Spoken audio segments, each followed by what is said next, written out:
जय हिंद बच्चों। आज के इस वीडियो में हम बात करने वाले हैं धारावाही चालक के कारण उत्पन्न चुंबकीय क्षेत्र, साथ ही साथ हम पढ़ेंगे वायु सेवर्ट नियम। क्लियर?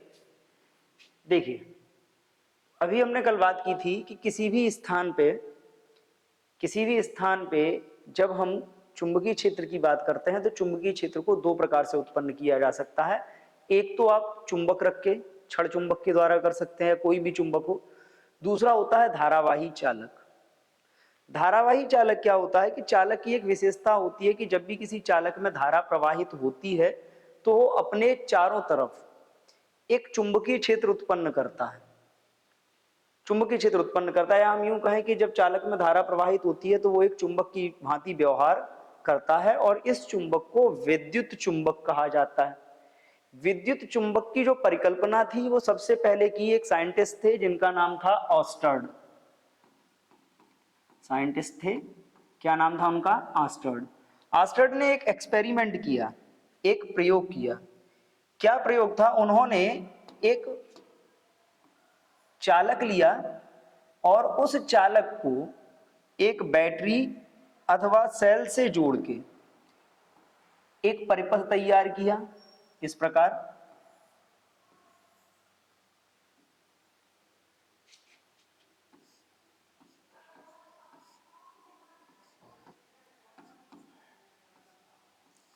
परिपथ तैयार किया। परिपथ तैयार करने के बाद उन्होंने इस चालक के चारों तरफ इस प्रकार चुंबकीय सुई रख दी, चुंबकीय सुइयां रख दी चारों तरफ। और चारों तरफ जब उन्होंने चुंबकीय सुइयां रख दी, चुंबकीय सुइयां रखने के बाद जब उन्होंने इस परिपथ में दो स्थितियों में इसका की समीक्षा की। पहली स्थिति तब जब उन्होंने इस चालक को एक बैटरी से जोड़ा और चारों तरफ एक चुंबकीय सुइयां रख दी। चुंबकीय सुइयां रखने के बाद वो क्या देखते हैं, जब चालक में धारा प्रवाहित नहीं होती तो उनका अनुप्रयोग क्या था? पहला अनुप्रयोग ये था कि जब चालक में धारा कितनी हो? जीरो हो। चालक में धारा प्रवाहित नहीं होती तो ये जो चुंबकीय सुइयां थी, ये चुंबकीय सुइयां विक्षेपित नहीं होती, ये अपनी सामान्य अवस्था में रहती हैं। क्लियर?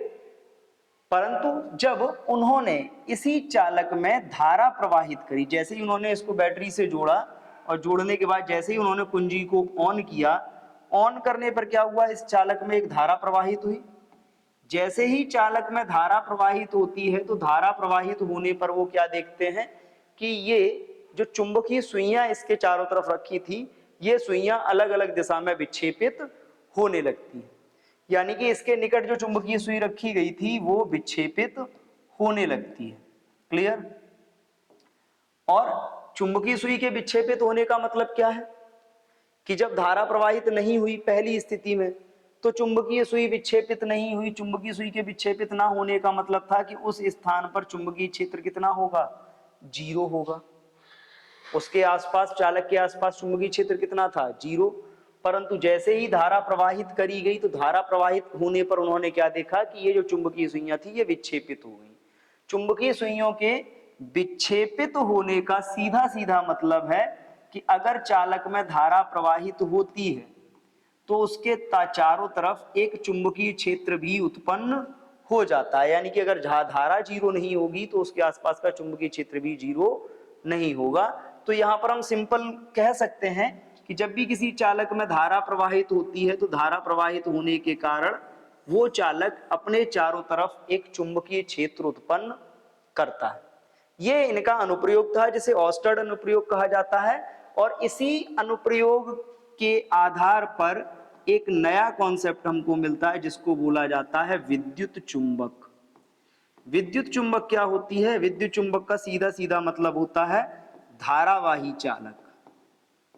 धारावाही चालक अर्थात जब चालक में धारा प्रवाहित करी गई तो उसके आसपास रखी चुंबकीय सुइयां विक्षेपित हो गई, और जैसे ही ये चुंबकीय सुई विक्षेपित हुई तो इससे निष्कर्ष निकलता है कि इसके चारों तरफ एक चुंबकीय क्षेत्र उत्पन्न हो जाता है। क्लियर? अब जब इसके चारों तरफ एक चुंबकीय क्षेत्र उत्पन्न हो गया तो सवाल यहां पर यह उठता है कि जब धारा प्रवाहित करी गई होगी इस चालक में तो ये जो चारों तरफ चुंबकीय सुइयां रखी थी, इन सुइयों के विक्षेपण की दिशा क्या रही होगी? ये सुइयां किस तरफ विक्षेपित हुई होंगी? तो एक बात समझ लीजिए कि जब भी किसी चालक में धारा प्रवाहित करी जाती है तो उसके चारों तरफ एक चुंबकीय क्षेत्र उत्पन्न होता है। ठीक है, ये जो चालक है इसको धारावाही चालक है, इसको विद्युत चुंबक कहते हैं। अब चुंबकीय सुइयों का जो विस्थापन हुआ या जो विक्षेपण हुआ उसको ज्ञात करने के लिए हम एक नियम प्रयोग करते हैं, जिस नियम को बोला जाता है एम्पियर का तैराक नियम। क्या बोलते हैं हम इसको? एम्पियर का तैराक नियम। ये नियम है क्या और इसका प्रयोग क्या है वो समझ लीजिए। एम्पियर का जो तैराक नियम है ये किसी भी धारावाही चालक के निकट रखी चुंबकीय सुई के विस्थापन की दिशा को ज्ञात करने के लिए प्रयोग किया जाता है। ये नियम क्या कहता है कि मान लीजिए कि ये एक चालक है, ये एक चालक है और इस चालक में धारा प्रवाहित हो रही है और चालक में जो धारा की दिशा है वो कुछ इस प्रकार है, नीचे से ऊपर की ओर। तो एम्पियर का तैराक नियम ये कहता है कि यदि ये मान लिया जाए कि चालक एक तैराक है और इसमें जो धारा प्रवाहित हो रही है, इसमें जो धारा प्रवाहित हो रही है वो धारा इसके पैरों से सर की तरफ है, यानी कि हम तैराक मान लें अपने आप को इस प्रकार। मान लीजिए मैं एक चालक हूं या मैं एक तैराक हूं, मेरा जो चेहरा है वो नीचे की तरफ है और मैं इस प्रकार खड़ा हो जाता हूं कि धारा मेरे पैरों से एंटर करती है, यानी कि पैरों से जाके सर से बाहर निकलती है। तो जो चुंबकीय सुई इसके निकट रखी जाएगी उस चुंबकीय सुई का जो विक्षेपण होगा वो मेरे बाएं हाथ की दिशा में होगा। बाएं हाथ की दिशा में होने का मतलब है इस तरफ। तो एम्पियर का तैराक नियम ये कहता है कि यदि किसी चालक को एक तैराक मान लिया जाए और इस प्रकार धारा यदि उसके पैरों से घुसती है और सर से बाहर निकलती है तो उसके निकट रखी चुंबकीय सुई का जो विस्थापन होगा, जो विक्षेपण होगा वो उसके बाएं हाथ के घूमने की दिशा में होगा। ठीक, लेकिन सवाल यहां पर यह है ही नहीं कि ये चुंबकीय सुई किधर घूम रही है। यहां पर सबसे इंपॉर्टेंट बात यह है कि जब चालक में धारा प्रवाहित हुई तो इस चालक के चारों तरफ क्या हुआ? एक चुंबकीय क्षेत्र उत्पन्न हो गया।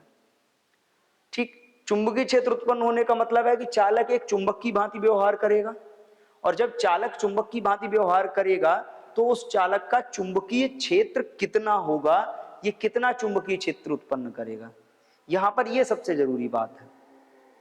तो अगर हम बात करें चालक की, तो चालक द्वारा उत्पन्न चुंबकीय क्षेत्र को ज्ञात करने के लिए हम एक नियम प्रयोग करते हैं जिसको बोला जाता है बायो-सेवर्ट नियम। फ्रांस के दो वैज्ञानिक थे, बायो और सेवर्ट। उन्होंने ऑस्टर्ड अनुप्रयोग को पढ़ा, समझा और उस अनुप्रयोग के आधार पर उन्होंने धारावाही चालक द्वारा उत्पन्न चुंबकीय क्षेत्र की गणना की और चुंबकीय क्षेत्र की गणना के लिए उन्होंने जो एक सूत्र निकाला उसी सूत्र को बोला जाता है बायो-सेवर्ट नियम। अब ये बायो-सेवर्ट नियम है क्या, इसको जरा समझिए। मान लीजिए आपके पास कोई एक चालक है, ये एक अनंत लंबाई का चालक है और इस चालक में धारा आई प्रवाहित हो रही है। इस चालक में जो धारा प्रवाहित हो रही है वो इस प्रकार, ठीक है, ये चालक की धारा आई प्रवाहित हो रही है। जब इस चालक में धारा आई प्रवाहित होगी तो इस चालक के चारों तरफ क्या होगा? एक चुंबकीय क्षेत्र उत्पन्न हो जाएगा। अब उस चुंबकीय क्षेत्र की अगर हम बात करें तो क्योंकि ये अनंत लंबाई का हमने चालक लिया हुआ है तो इसके चारों तरफ उत्पन्न चुंबकीय क्षेत्र, क्योंकि ये सीधा भी नहीं है तो चुंबकीय क्षेत्र की दिशा बदल सकती है।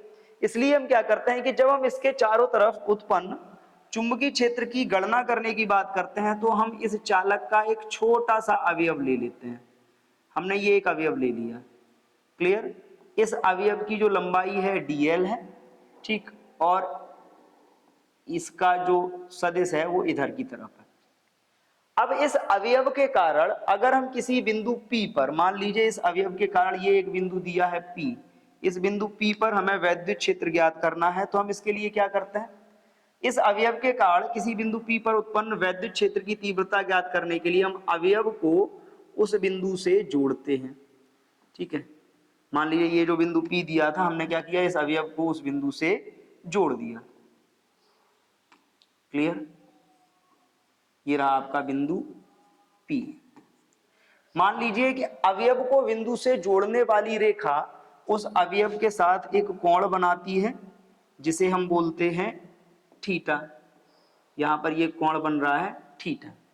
ये कोण थीटा है क्या? जो आपका थीटा है ये आर वेक्टर व डीएल वेक्टर के बीच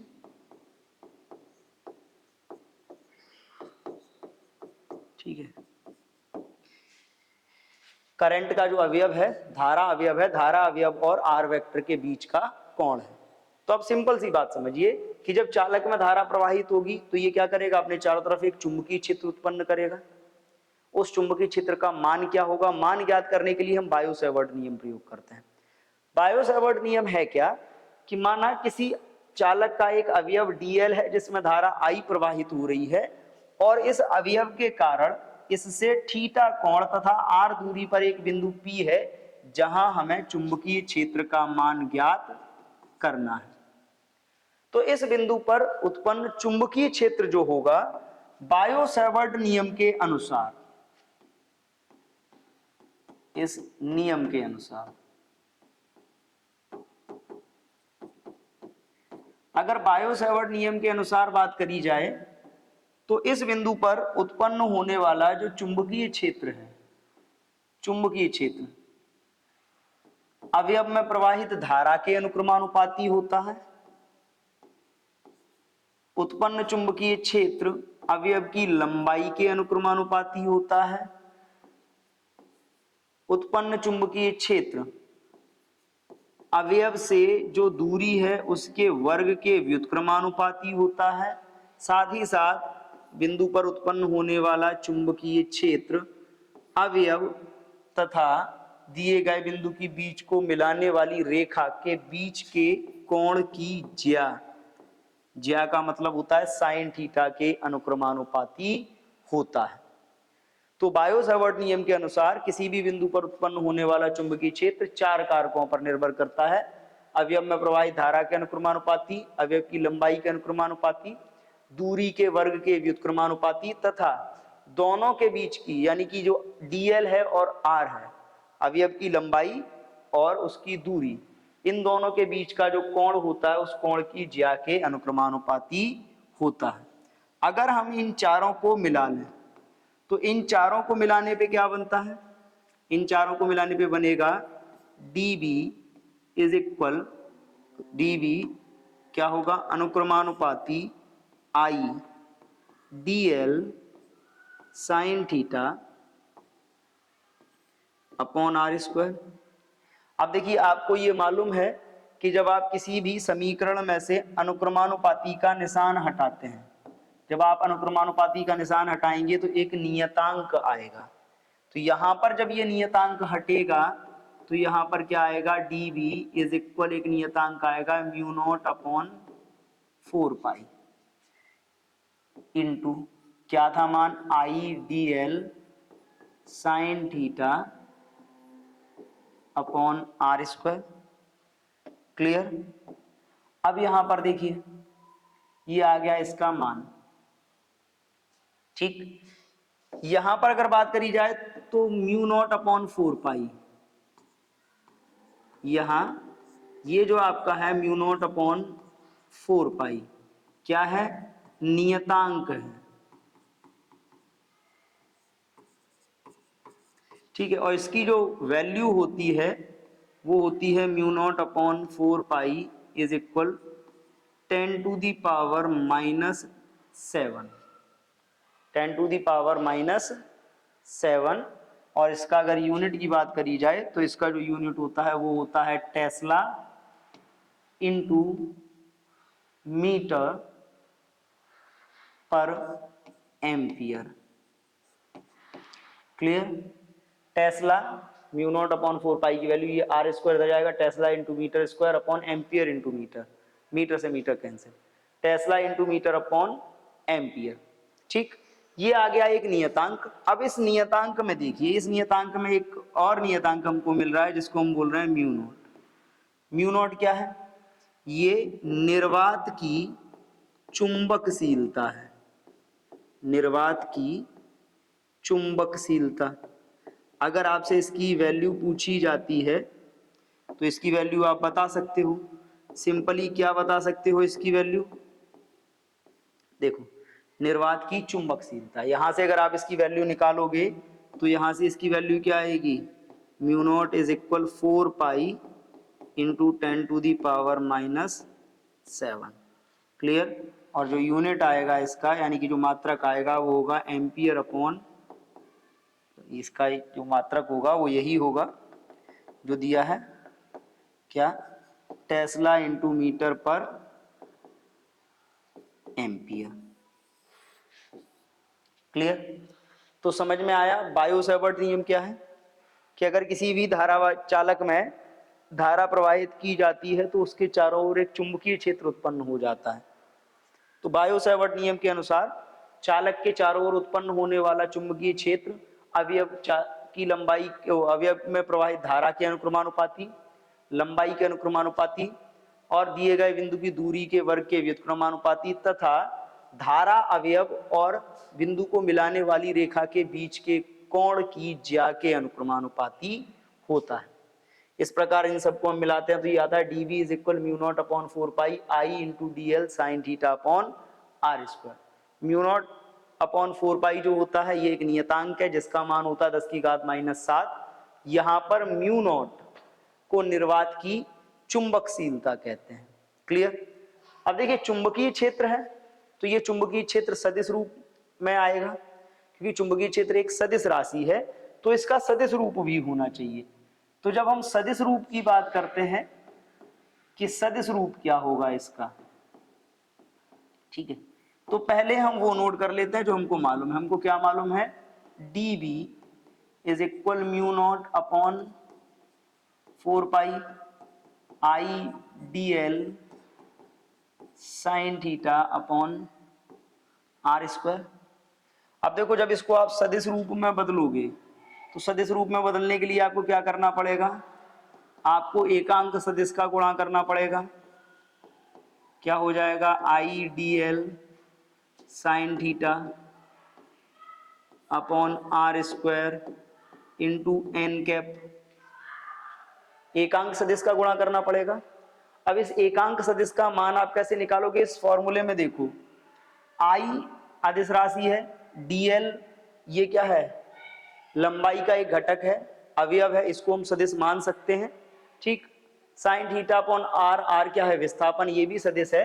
तो अब जब हम इसको लिखेंगे तो ये हमारा हो जाएगा dv vector is equal to not upon 4 pi, I बाहर रहेगा, अंदर हो जाएगा dl vector into r vector upon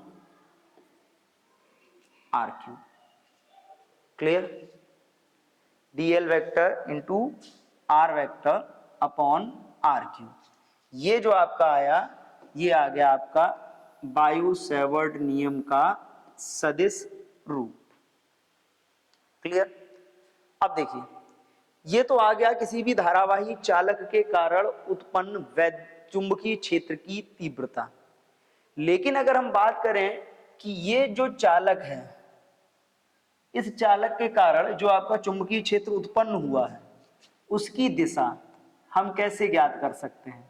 तो उत्पन्न चुंबकीय क्षेत्र की दिशा,